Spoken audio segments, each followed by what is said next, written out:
John Kirby, watch.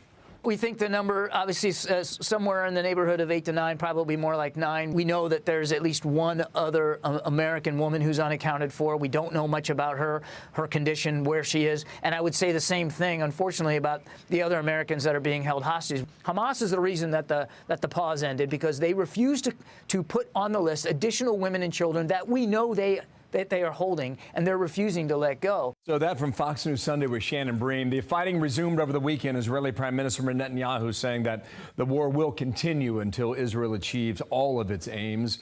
Mark Regev is a senior advisor to the Israeli leader. He's with me now. And sir, thank you for coming back here to our program. My pleasure. 8 or 9 Americans. Where are they now in Gaza?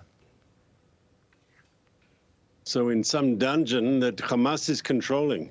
And one has to fear for them because, as you know, with the help of the United States of America, Israel managed to achieve a pause where some of our hostages were released. Altogether, a sizable number, over 100 were released, 80 of them Israeli nationals. That's a good thing, but we've still got about 130 being held, including the Americans. And we have to fear for them because we've been interviewing the people who've come out, and they went through a living hell. I heard just a moment ago from the Children's Hospital, the director of the Children's Hospital, where some of the children who have been going, who were released, and the sort of things they had to go through. No child should ever have to go through the way Hamas treated them. No doubt about that. Sir, really, can I ask you this? Are you confident that these Americans are still alive?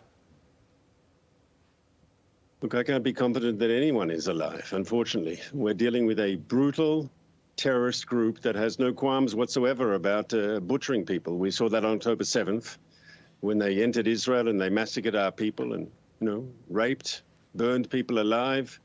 Terrible, terrible crimes against humanity.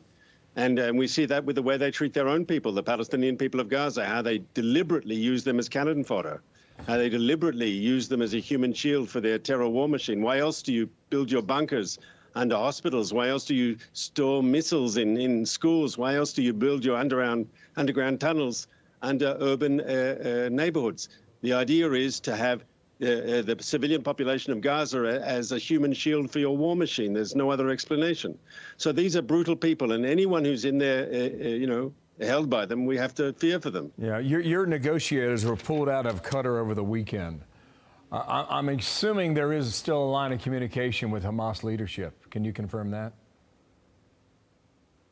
Look, I can confirm the following, that we believe very strongly that Hamas aren't suddenly going to change their behavior and become humanitarians. They will only release more hostages if they feel compelled to do so.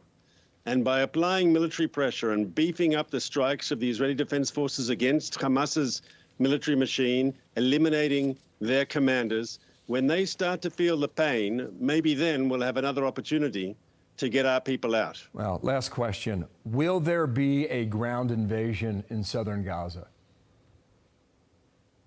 Yes, we have no alternative. Ultimately, Hamas has key infrastructure there in the south. They have their major central commanders there in the south. What we have done is, of course, we've told the civilian population where we expect there to be heavy fighting. We've asked them to relocate. We don't want to see civilians caught up in the crossfire. But Hamas has to know that we're coming after them. We will reach them, and they will pay a price for their butchering of Israeli civilians, and we'll get rid of them. They will no longer run the Gaza Strip when this is over.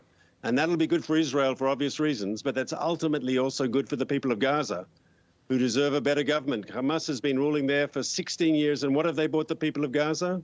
Pain, suffering, bloodshed, and poverty. It's not a particularly impressive success level. And now war. Mark Regev, thank you for your time today. We'll speak again very soon. Thank you, sir.